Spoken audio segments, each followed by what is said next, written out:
What's going on, guys? Jacob Rumsey here with Rumsey Genetics, and today we're doing something a little bit different. We're starting up a new series of videos, which are going to be in-depth isopod care guides. Today is going to be a special one since it's our first video of the series. Today we are going to be doing pineapple spikies, cristarmadillidium muricatum, if I'm saying that properly. Not really great at the names of these guys, but these guys are a locality that come from southern Spain, so they don't like it too dry, too wet, or I'm sorry, they don't like it too wet, but at the same time they also don't want it completely dry either. These guys are very interesting in their care as to where they're going to like it on the more arid and dry side, but they are going to want that nice moisture retreat. Their primary diet is going to be a lot of wooded bark, leaf litter, vegetaceous material, ground down with leaf clippings, things of such that nature. Rotted wood as well.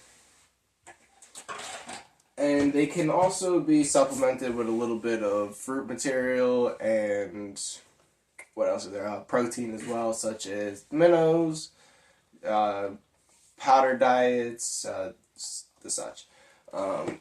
In this video today, we're actually going to be upgrading mine from their 6-quart bin into a new, nicer, bigger 16-quart bin as my colony has grown.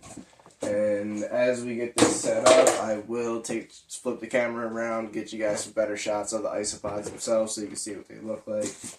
A brief description of them would be a smaller isopod that grows to about, I'd say,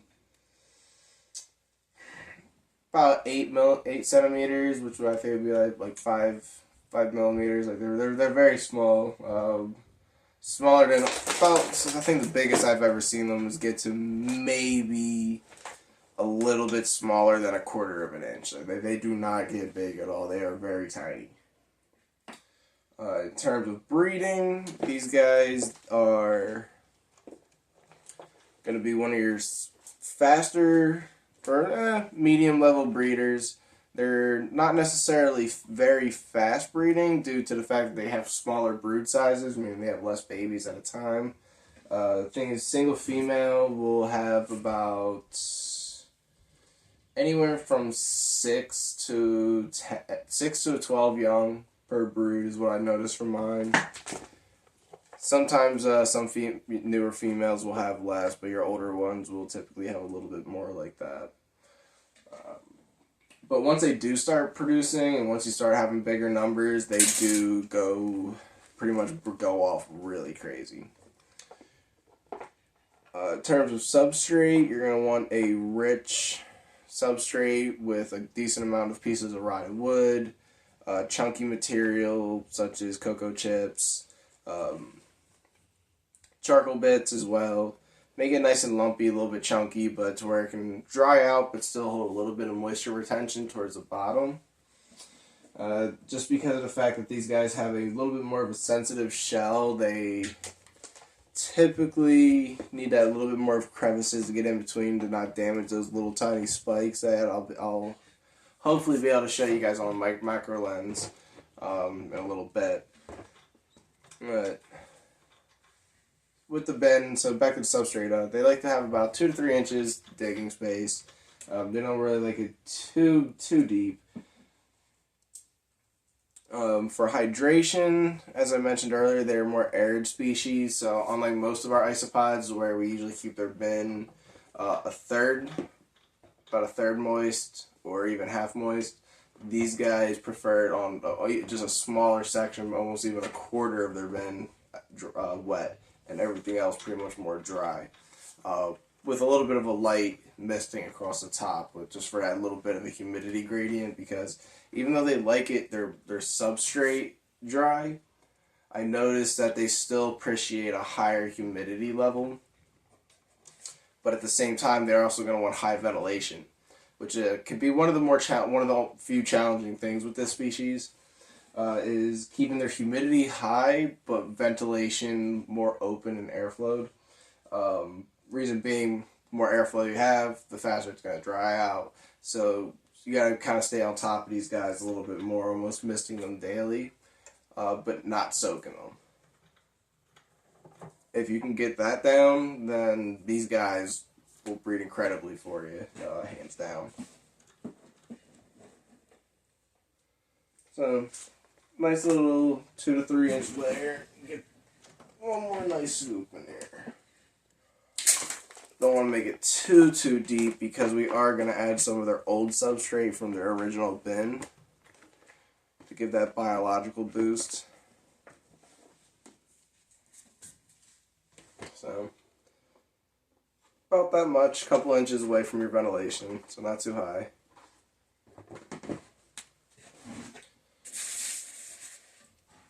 And here, I'm going to flip things around, get you guys a closer look at these isopods.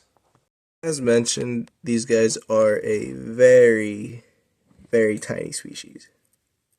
See if I can get a good focus.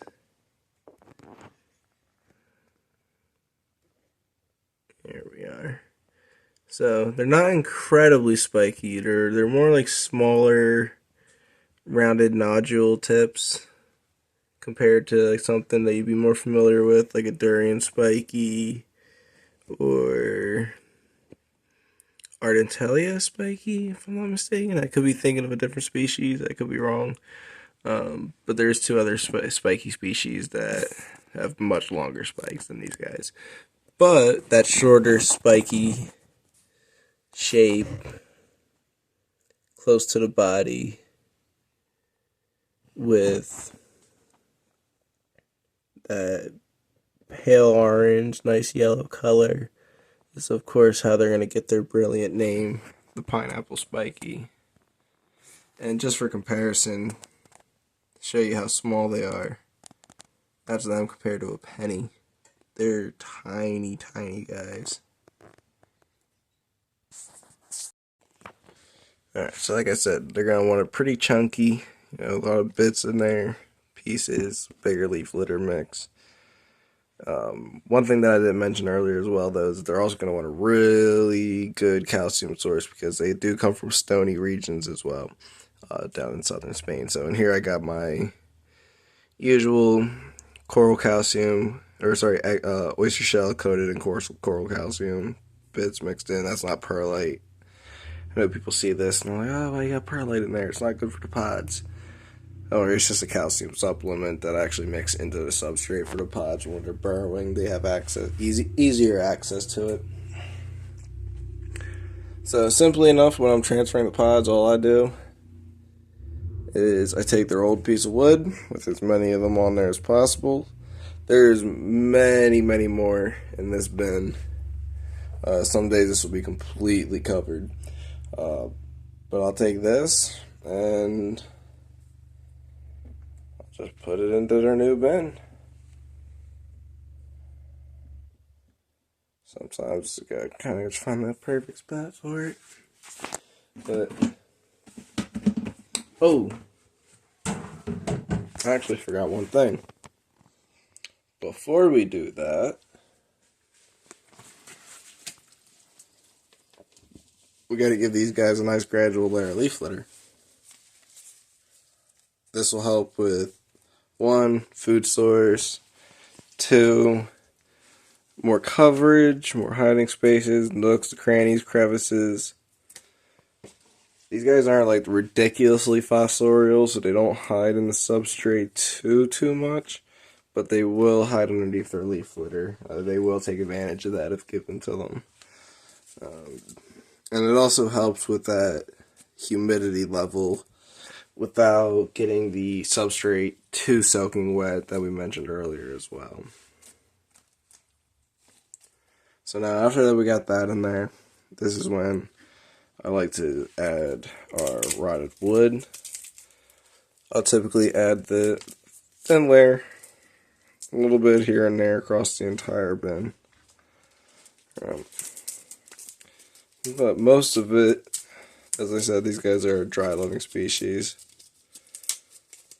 I'll put this mostly on their dry side, where I'll be putting most of their food as well. If you got good ride of wood, it'll break right apart. Let's get some more on this side.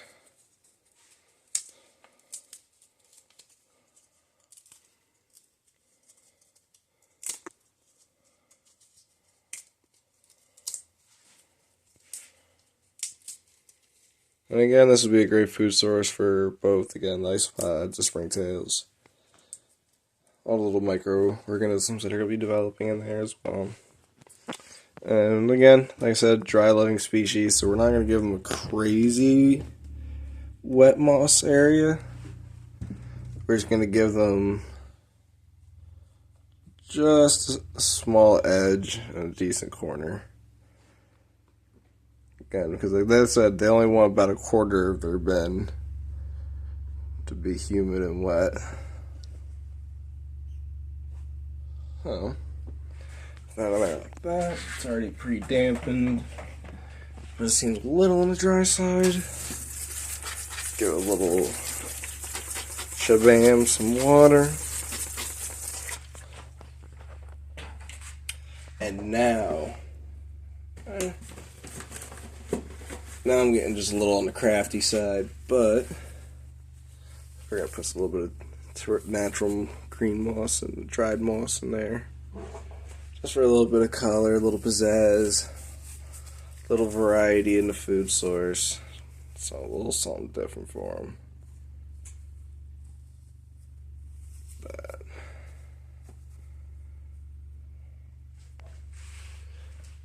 now take our spiky boys, move them right on in, put them on that side.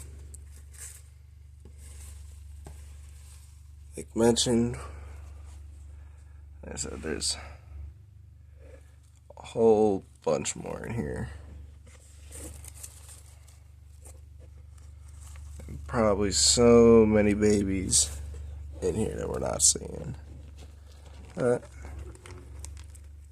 Take some of their old substrate.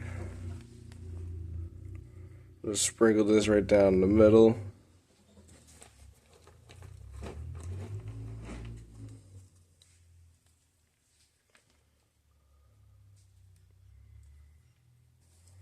Just to help establish that that microbiome in there for them. And then you guys are probably wondering, what do we do about all the leftover isopods that are in here? Well, off camera, I'll come back through here, find as many as I can, pick through here, grab out as many as I can one by one, throw them in the new bin, but that's for off camera. I'm not going to bore you guys with all that. And probably also wondering, what do we do about the old bin? They're still going to be living in there, right? There's going to be a whole bunch of new ones. There's going to can't just forget about those. Can't just throw those guys out. Well, what we'll do is we add a fresh new piece of bark in there. And after picking out as many as we can, put some fresh new bark pieces in.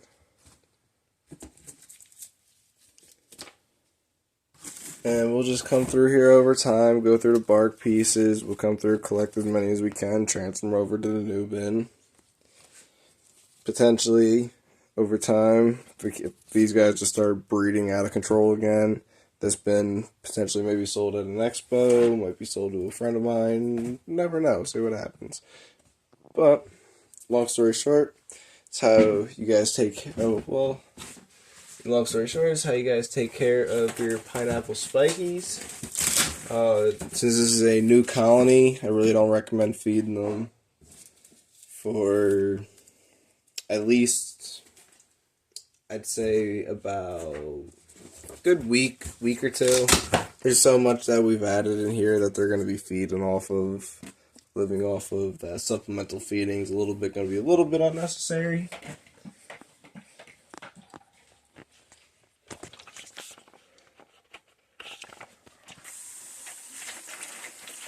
Good spray across the top.